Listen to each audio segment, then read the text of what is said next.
കോഴിക്കോട് കൊളത്തൂർ അദ്വൈതാശ്രമം സംഘടിപ്പിക്കുന്ന സ്വാമി ചിദാനന്ദപുരി വാർഷിക പ്രഭാഷണ പരമ്പരയ്ക്ക് കോഴിക്കോട് മുതലക്കുളം മൈതാനത്ത് തുടക്കമായി. പ്രഭാഷണ പരമ്പര ഈ മാസം 18-ന് സമാപിക്കും. കോഴിക്കോട് മുതലക്കുളം മൈതാനിയിൽ ദിവസവും വൈകിട്ട് 6 മുതൽ 7 വരെ ഭഗവത്ഗീത 6-ാം അധ്യായം ആസ്പദമാക്കിയാണ് പ്രഭാഷണ പരമ്പര. പ്രഭാഷണത്തിന് ശേഷം 7 മണി മുതൽ 8 വരെ പൊതുവിഷയങ്ങളെ ആസ്പദമാക്കി സംശയ നിവാരണത്തിനുള്ള അവസരം കൂടിയുണ്ടാകും. പ്രശ്നങ്ങളെ ബാഹ്യമായി അപഗ്രഥിച്ചാൽ കൃത്യമായി പരിഹാരമാർഗമുണ്ടാകുമെന്ന് ആദ്യ ദിനത്തിലെ പ്രഭാഷണത്തിൽ സ്വാമി ചിദാനന്ദപുരി പറഞ്ഞു.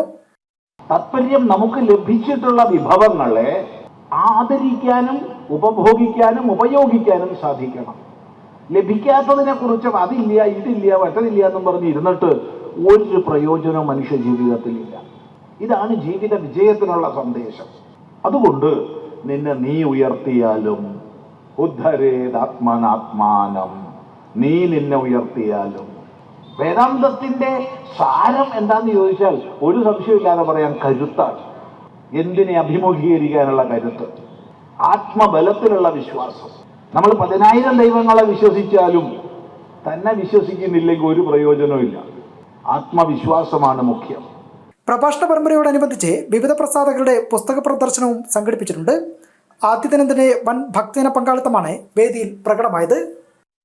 ജനം, കോഴിക്കോട്.